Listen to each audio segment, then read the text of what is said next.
Muy buenos días, estimados amigos de FM Radio Esperanza. Los saluda Débora Escobar, en esta ocasión para presentarles una vez más la audición radial de la Iglesia Cristiana Evangélica Reformada, que se reúne en Cornelio Saavedra 520, de nuestra querida ciudad de La Consulta, programa que hemos dado en llamar Tiempo de Gracia, Día de Salvación. Queremos volver a recalcar que nuestro compromiso es con Dios y su bendita palabra, por lo que exponer con fidelidad las verdades bíblicas es el único fin de este programa. Dicho esto, los invito a prepararse para escuchar la exposición bíblica de hoy, en la voz de nuestro hermano Jonás Escobar, exposición que lleva por título La demanda del Evangelio. Así que mientras ponemos al aire una melodía cristiana, puede ir buscando su Biblia para comprobar usted mismo que lo que se expone es la verdad bíblica. Escuchemos entonces la melodía e inmediatamente después la exposición de la palabra de Dios.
Estimados oyentes, los invito a abrir nuestras Biblias en la carta del apóstol Pablo a los romanos.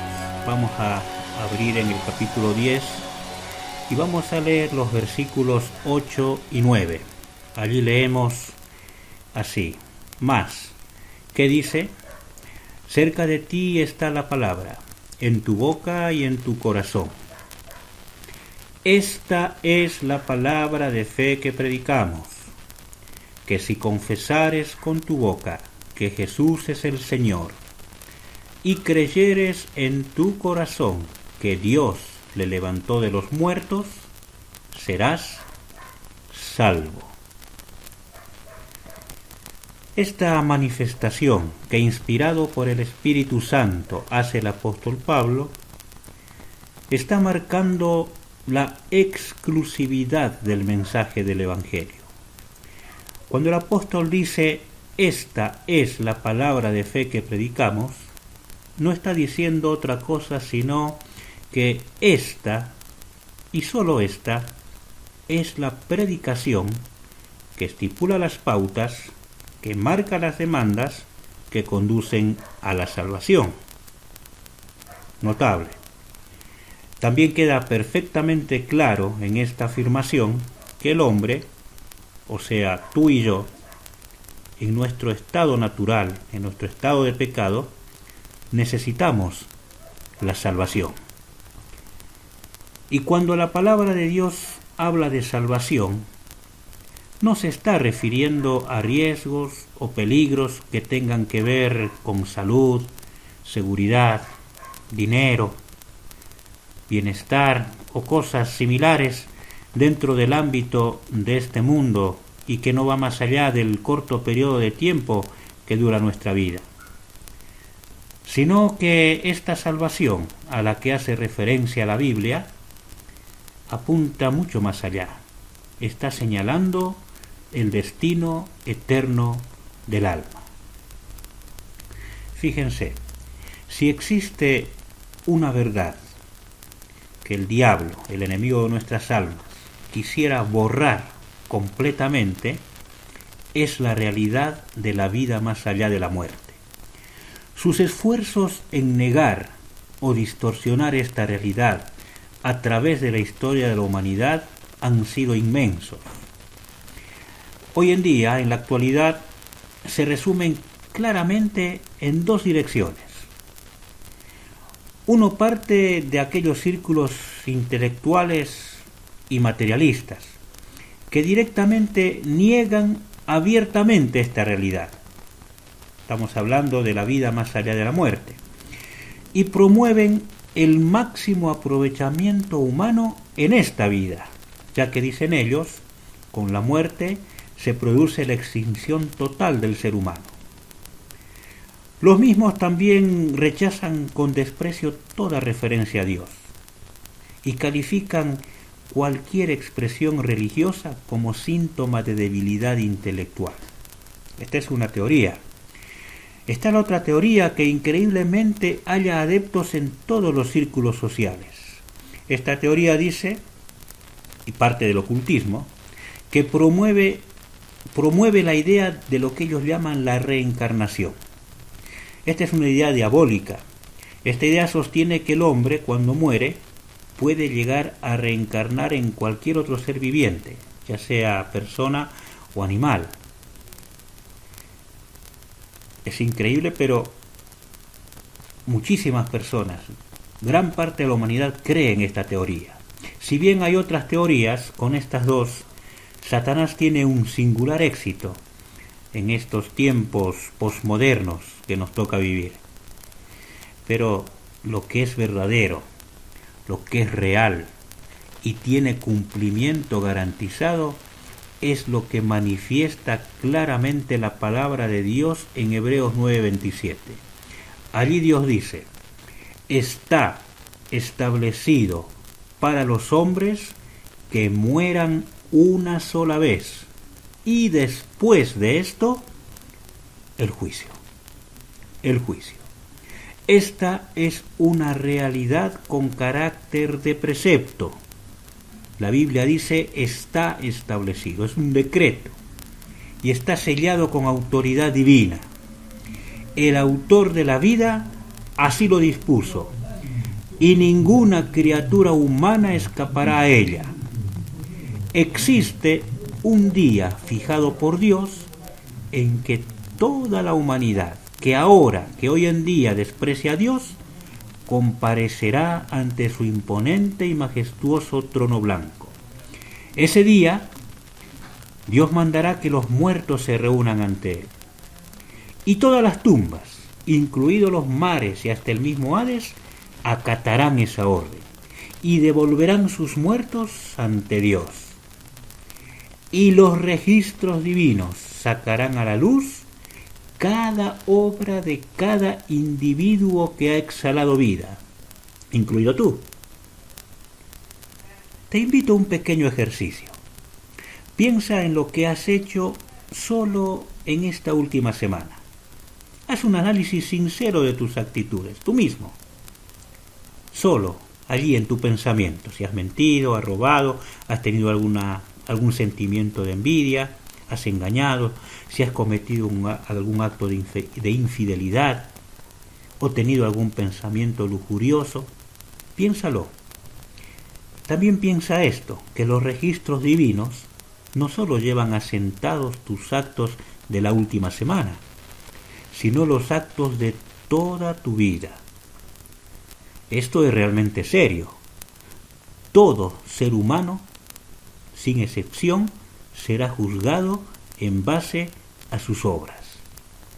Será entonces donde habrá de cristalizarse en hechos lo que hoy es motivo de burla y ridiculización, la existencia del cielo y del infierno, ya que quien no se encuentre inscrito en el libro de la vida responderá con sus obras ante el justo y santo Dios, e irremediablemente será arrojado al lago de fuego ardiendo.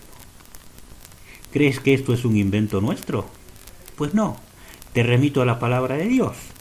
Fíjate allí en Apocalipsis capítulo 20, versículos 11 al 15, y vas a ver que esto es una realidad. Y de esto necesita el hombre ser salvado. A esto se refiere el apóstol cuando habla de salvación, no de un peligro minúsculo de esta vida cotidiana en este mundo. Esta es precisamente la salvación a la que hace referencia el pasaje que estamos considerando. Pero esta salvación, estimado oyente, tiene demandas, tiene condiciones, tiene compromisos que inevitablemente deben cumplirse para ser alcanzada. El tema es el destino eterno del alma, y es por demás serio como para presentar un evangelio simplista, ajeno al evangelio verdadero que emana de las Santas Escrituras.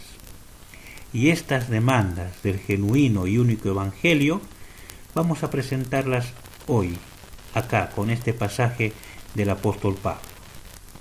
Primero veamos qué entendemos por demanda. Una demanda sin duda es una serie de estipulaciones indispensables que se tienen que dar para producir algo. Para expresar una demanda es imprescindible la existencia de una partícula condicional. Esta partícula es sí. Si haces tal cosa, obtendrás tal otra. ¿Verdad? Lo podemos ver, observar en nuestro pasaje. Si, ahí está la partícula, si confesares con tu boca que Jesús es el Señor y creyeres en tu corazón que Dios le levantó de los muertos, serás salvo. Esta es la demanda, y como notamos, contiene dos condicionantes. Y a diferencia de cualquier otra demanda, esta trae consigo, como beneficio, ni más ni menos que la promesa de la obtención de la salvación eterna del alma, por lo que es digna, ¿verdad?, de prestarle la más suma atención. Analicemos cada una de las condicionantes de esta demanda. Fíjese que la primera reclama un reconocimiento abierto del señorío de Cristo. Esto lo podemos notar claramente. Si confesares con tu boca que Jesús es el Señor, ¿verdad? Dice la primera parte de nuestro versículo, el versículo 9. He aquí la primera condición de la demanda del glorioso Evangelio. Si lo leemos por arriba, superficialmente, pareciera una condición simplista, un simple pronunciar de labios. Es más, esta porción es muy utilizada por los proclamadores del Evangelio antropocéntrico, que se centra únicamente en el bienestar del hombre, que lo presentan como una simple vocalización de un credo, un simple pronunciar con la boca, nada más lejos de lo que el Espíritu Santo quiere manifestar en esta porción y con la pluma de Pablo.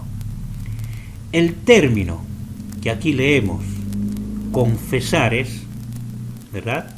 Si confesares con tu boca, este término confesares viene del original griego homologeo, que indica la necesidad imperiosa de proclamar públicamente una verdad que ha sido descubierta, algo que se ha revelado, que se nos ha revelado delante de nuestro y que no se puede dejar de decir.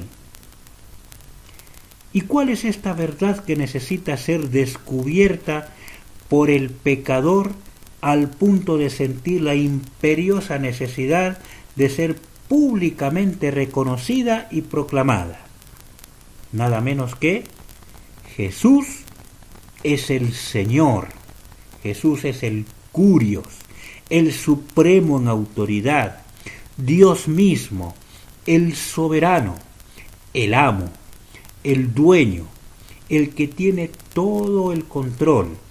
Y para que esta verdad sea genuinamente descubierta, es inevitable también el pleno reconocimiento de la propia incapacidad.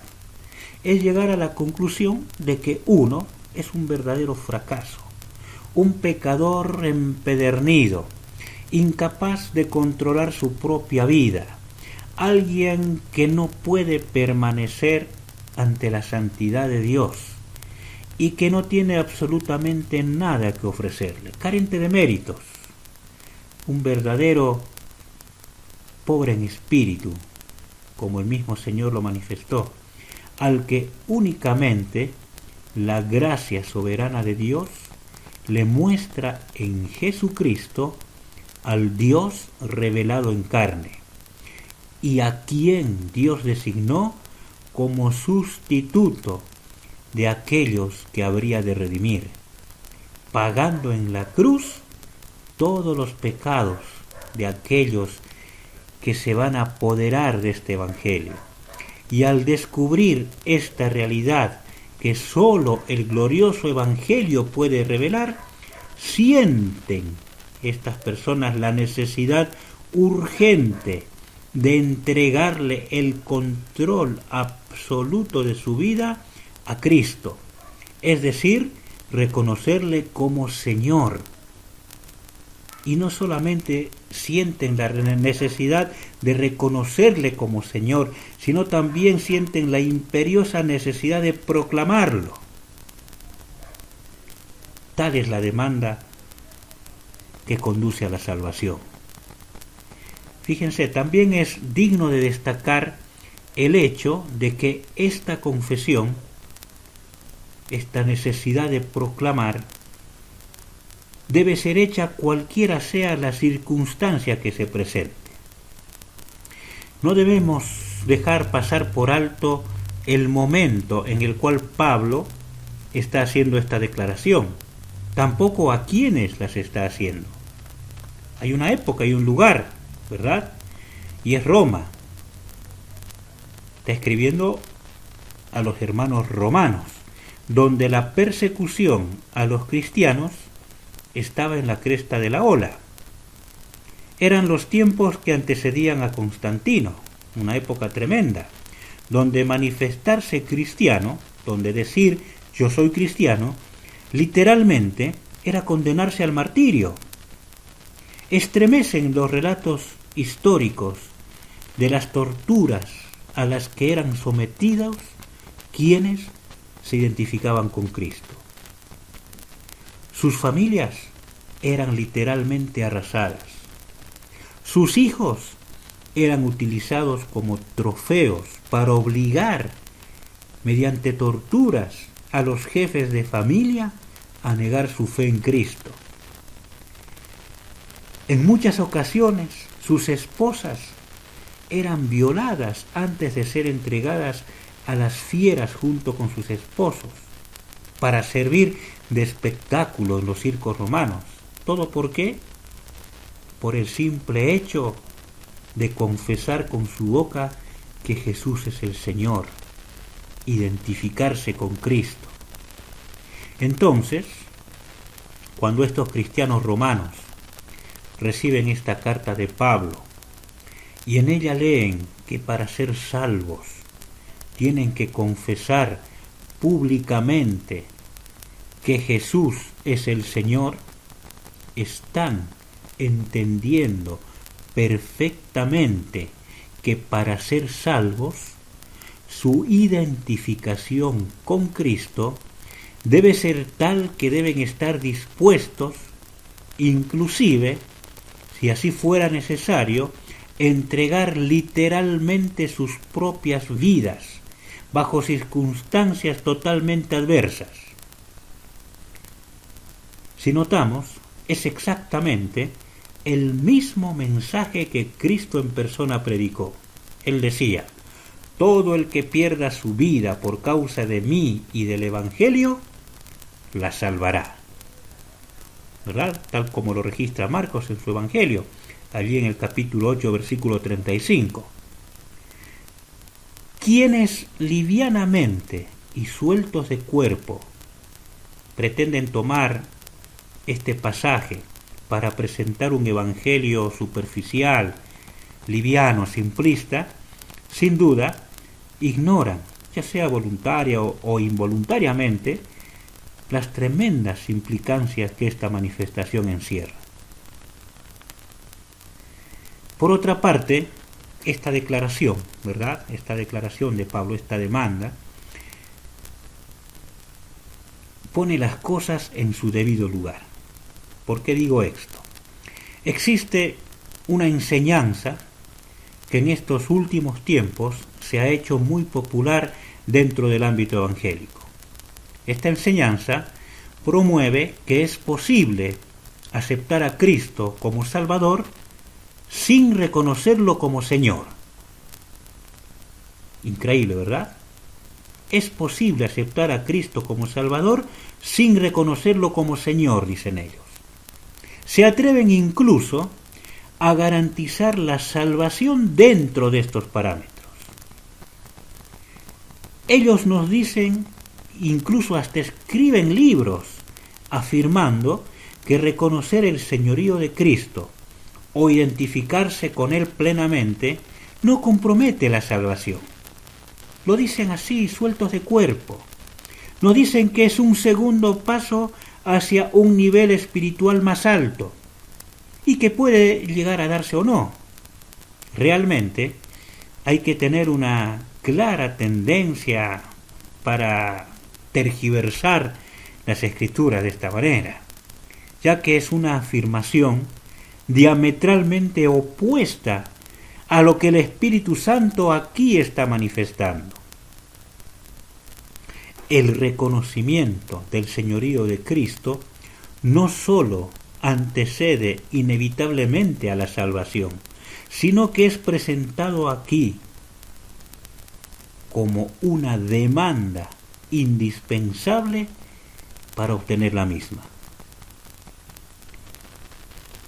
No nos debe sorprender entonces, ¿verdad?, la proliferación de un sinnúmero de personas que no sienten la más mínima necesidad de someterse a Cristo, que bajo este evangelio mutilado, simplista, superficial, acuden a un Cristo que no demanda ningún tipo de compromisos, no es el Cristo de la Biblia, llenando los bancos de nuestros cultos, viviendo sin pudor alguno una doble vida. Dan rienda suelta a su pecado durante la semana y sueltos de cuerpo y con una sonrisa en los labios y enfundados en ropas dominicales, asisten a los cultos como si eso fuera suficiente. Es más, a algunos pareciera como que le hacen un favor a Dios. ¿Saben qué les diría nuestro Señor? Sepulcros blanqueados. Este no es el Evangelio que salva. Si no se reconoce abiertamente, cualquiera sean las implicancias, que Jesús es el Señor, no hay posibilidad alguna de salvación. Este es el primer condicionante de la demanda. Pero existe un segundo condicionante dentro de esta demanda, ¿verdad?, del glorioso Evangelio de Cristo. ¿Cuál es? Es un reconocimiento pleno de la perfecta obra expiatoria de Cristo y también un reconocimiento de su deidad, de su divinidad, ¿verdad? La segunda parte del versículo 9 de nuestro pasaje dice, la primera dice, ¿verdad?, si confesares con tu boca que Jesús es el Señor. Y la segunda dice, y creyeres en tu corazón que Dios le levantó de los muertos, serás salvo. Pablo remarca el reconocimiento pleno de la resurrección de Cristo como condición determinante para alcanzar la salvación. Quizás si lo escucháramos a Pablo hacer esta afirmación, podríamos sentirnos tentados, ¿verdad?, a levantar nuestras manos y decirle, hey Pablo, ¿no quisiste decir que es la muerte de Cristo el hecho a reconocer para salvación? Pero no, el Espíritu Santo, quien guía la pluma del apóstol, pone el énfasis sobre la resurrección y no sobre la muerte de Cristo, como condicionante para nuestra salvación. Y esto es realmente así, puesto que la resurrección de Cristo muestra de manera admirable la perfección y la plenitud de la obra expiatoria de Cristo. Es el hecho que confirma absolutamente todo. Desde el advenimiento de Cristo a este mundo, dejando sus glorias celestiales, ¿verdad?, siendo concebido, como sabemos, milagrosamente por medio del Espíritu Santo en el vientre de una frágil mujer, ingresando así a este mundo como un hombre en el sentido cabal de la palabra, ¿verdad?, y pasando por el hecho de vivir una vida perfectamente santa, agradable delante de Dios, pura y perfecta, completamente satisfactoria ante la justicia de Dios, hasta llegar al sublime hecho del Calvario, donde vemos al Santo Hijo de Dios, cual Cordero, expiar los pecados de su pueblo, aquellos que habría de redimir. Todos estos hechos, que constituyen las partes de un todo, que es la obra expiatoria de Cristo, quedan plenamente confirmados por el portentoso y asombroso hecho histórico de su gloriosa resurrección. Tal es la significación de este hecho que Pablo mismo, escribiendo su primera carta a los Corintios, allí en el capítulo 15, registra en el versículo 14, si Cristo no resucitó, que dice Pablo, vana es nuestra predicación, vana es también vuestra fe. Y agrega en el versículo 17, y si Cristo no resucitó, vuestra fe es vana, aún estáis en vuestros pecados, dice Pablo. Está claro entonces que aceptar el hecho de la absoluta realidad de la resurrección de Cristo equivale a aceptar plenamente su obra expiatoria en todo su conjunto. Y esto es un condicionante, cuyo genuino reconocimiento conduce a la salvación. Pero tal reconocimiento no es un reconocimiento a ciegas. El testimonio de las Escrituras respecto de este glorioso hecho de la resurrección es por demás elocuente. El médico e historiador Lucas, escribiendo su segundo tratado, el libro de los Hechos, al principio, en su introducción, él mismo afirma que Cristo, después de haber padecido, se presentó vivo, con muchas pruebas indubitables. Esto lo puedes leer en Hechos capítulo 1, versículo 3. Tal es la importancia de este portentoso acontecimiento histórico que el mismo diablo, el enemigo de nuestras almas, trató desde el mismo momento que este hecho se produjo desacreditarlo. Y lo hizo recurriendo a distintas artimañas. Pero la tumba vacía siempre habló, habla y hablará más fuerte. Contra los hechos no hay nada que hacer. Es más, el Cristo resucitado no se escondió. Él se presentó vivo a los suyos, enseñando incluso sus heridas en manos y pies, su costado traspasado, y cuando ascendía a los cielos lo hizo en presencia de muchos testigos. Fíjense, no por nada Pedro, pocos días después de que el Señor padeció y resucitó, en el mismo lugar, allí en la misma Jerusalén donde sucedieron los hechos, y a las mismas personas que lo habían crucificado, les dicen sus mismas caras. Fíjense, el Dios de Abraham, de Isaac y de Jacob, el Dios de nuestros padres, ha glorificado a su Hijo Jesús, a quien, les dice Pedro, quizás señalándoles con la mano, a quien vosotros entregasteis y negasteis delante de Pilato cuando éste había resuelto ponerle en libertad. Mas vosotros negasteis al santo y al justo, y pedisteis que se os diese un homicida, y vosotros matasteis al autor de la vida, a quien Dios ha resucitado de los muertos, de lo cual, dice Pedro, nosotros somos testigos. ¡Qué afirmación contundente!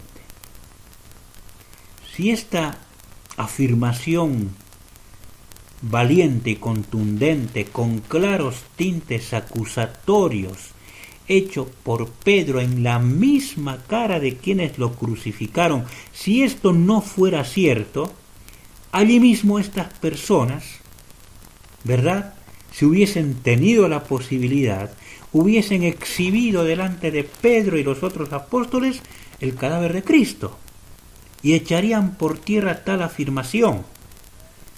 Pero tal cosa no sucedió y se tuvieron que callar. ¿Por qué? Porque no había cadáver. ¿Y qué había? Había una tumba vacía, había cientos de testigos, más de 500, dice la palabra de Dios, testigos que certificaban los hechos.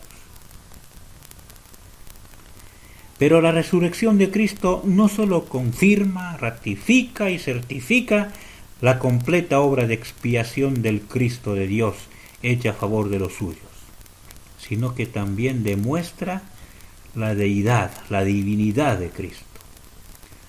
Todo lo que Cristo hizo y dijo ser durante su ministerio terrenal quedó plenamente firmado y certificado con su gloriosa resurrección. La secuencia que relata Pablo escribiendo a Timoteo y que inicia con la manifestación de Dios en carne, ¿verdad? ¿Se acuerdan? Dios ha sido manifestado en carne, ¿verdad? En la persona de Cristo, y que culmina con su glorificación cuando es recibido arriba en gloria, se confirma ineludiblemente con la resurrección. Por otra parte, solo Dios, el autor de la vida, puede afirmar con autoridad y decir: nadie me quita la vida, nadie me la quita. Yo de mí mismo la pongo. Tengo poder para ponerla y tengo poder para volverla a tomar. ¿Quién otro sino Dios, el Dios Todopoderoso, puede hacer semejante afirmación? Entonces, la conclusión es inevitable. El pecador, a quien la gracia de Dios conduce a salvación y le revela quién realmente es Cristo, tiene la misma reacción de Pedro, el apóstol Pedro, ¿verdad?, durante el ministerio terrenal de Cristo, cuando Cristo mismo, a través y luego de un portentoso milagro, le revela quién realmente es Él. Cuando esto le sucede a Pedro, cuando de pronto se le cae la venda de los ojos y se da cuenta quién es realmente el que está parado frente a él, ocurre lo que relata Lucas en su Evangelio. Lucas nos dice: viendo esto, Simón Pedro cayó de rodillas ante Jesús, diciendo: apártate de mí, Señor, porque soy hombre pecador. En el mismo momento en que Pedro se dio cuenta que con quien trataba era el Altísimo Dios, se le aflojaron las rodillas y, cayendo en tierra ante él, le suplicó que se aparte de él, pues no era digno, ni siquiera se consideraba digno de compartir una porción de terreno con él. Comprendió que aquel que estaba frente suyo no era su igual, no era un ser como él, sino el dueño absoluto de todo, y ante quien todo lo que existe se rinde a sus pies. Él temió literalmente ser consumido. Ya no era simplemente Jesús el gran enseñador o el hijo del carpintero. En un repentino instante, como dijimos, se le cayó la venda de los ojos y se dio cuenta que Jesús era el Señor. Y lo verbalizó, lo manifestó con sus labios. Le dijo: apártate de mí, Señor. Curios, el mismo término que utiliza el apóstol Pablo en nuestro pasaje. O sea, soberano, dueño, ungido, amo, supremo en autoridad. Pero no sólo descubrió la naturaleza divina de quien estaba frente suyo, sino también su tremenda santidad. Y el contraste fue inevitable. Al mismo tiempo que vio esto, cuando se vio a sí mismo, dándose cuenta de su naturaleza humana, él dijo: apártate de mí, Señor, porque soy hombre. Él estaba diciendo: tú eres Dios y yo soy hombre, dándose cuenta de la inmensa diferencia que había entre él y Cristo. Pero no solo eso, sino que también agregó: soy hombre pecador. Tú eres santo y yo el más vil de los pecadores. Tal es la reacción de aquel a quien la misericordia y la gracia divina ha alcanzado. Y esto es precisamente lo que Pablo está diciendo. Solo aquellos que por gracia de Dios y a través del glorioso Evangelio Cristo les es revelado, inmediatamente caen postrados, se le aflojan las rodillas, reconociendo genuinamente el innegable señorío de Cristo. y sienten la necesidad de proclamarlo a los cuatro vientos. No se fijan en las adversidades, ni en las circunstancias, ni en las implicancias. Así estén en riesgo sus propias vidas. Se reconocen indignos pecadores ante la santidad y divinidad del glorioso Hijo de Dios, y se refugian única y completamente en la obra completa de Cristo, despreciando su justicia propia, obra sellada y confirmada con el glorioso hecho de la resurrección.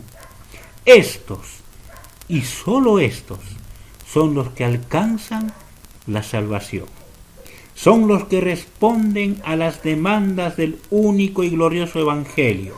Si confesares con tu boca que Jesús es el Señor y creyeres en tu corazón que Dios le levantó de los muertos, serás salvo. Esta es la palabra de fe que predicamos.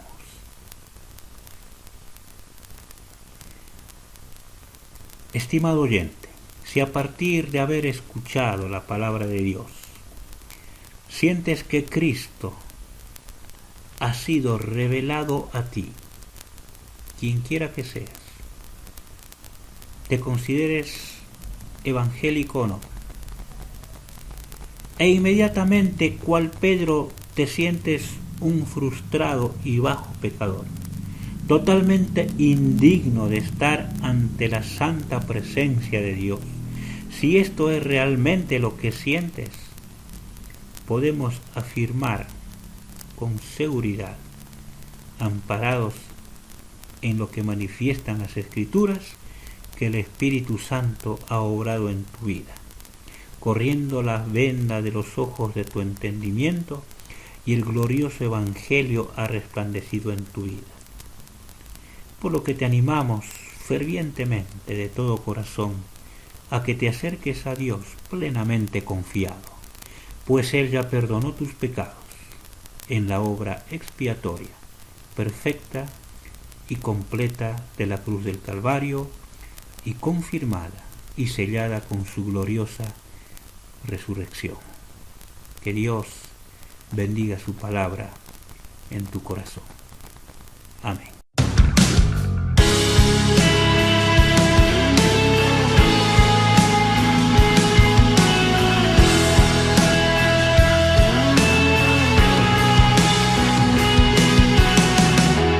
Desde su esplendor de gloria, Jesús al mundo descendió. Tomó la forma de un siervo. Jesús en la cruz murió. Quiso Dios quebrantarle como ofrenda de expiación. Cumplió toda justicia y en victoria resucitó. Eternamente exaltado, nombre sin igual, digno de adorar. Solo tú reinas en gloria, Cristo eres Rey, sobre todo ser. Tu nombre sobre todo es, nombre altísimo, te exaltaré.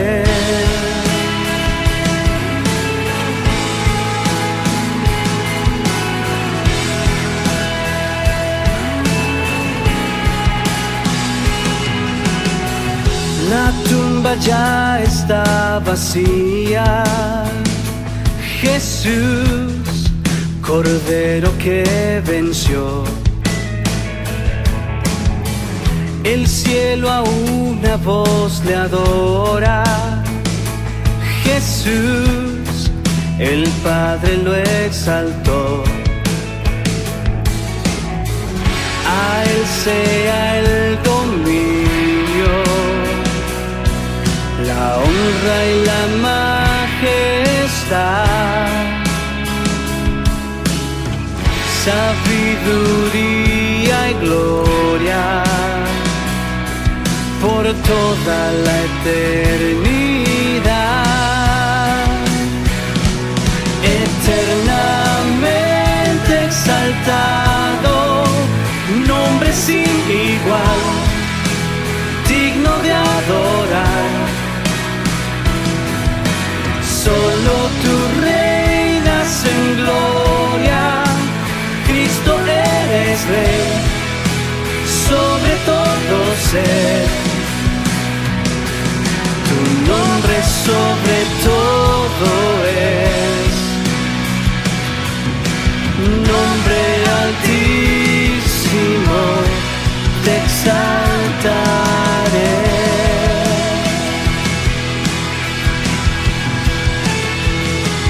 Rendido hoy proclamaré que tú eres Señor.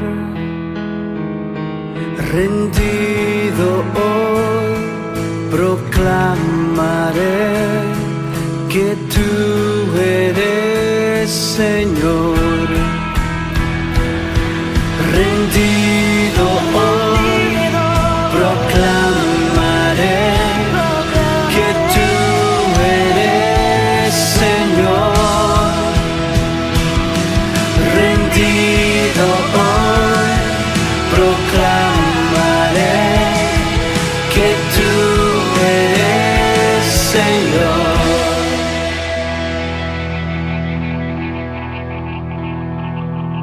Eternamente exaltado, nombre sin igual, digno de adorar.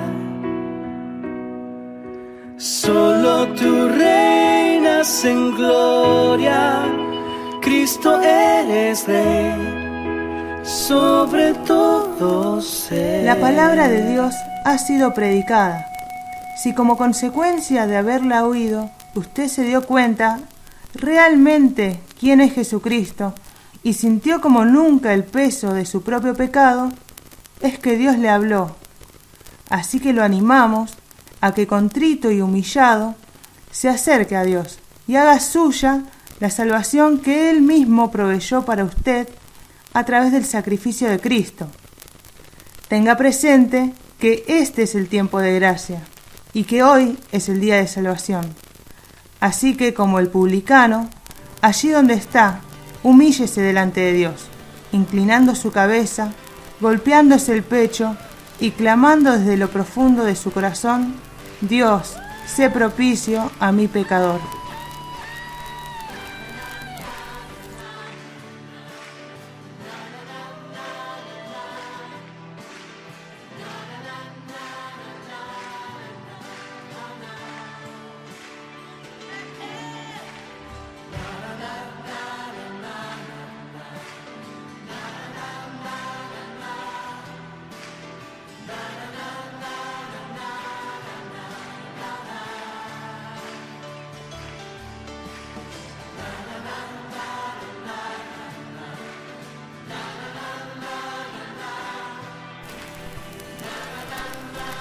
Llegamos así al fin de nuestro programa.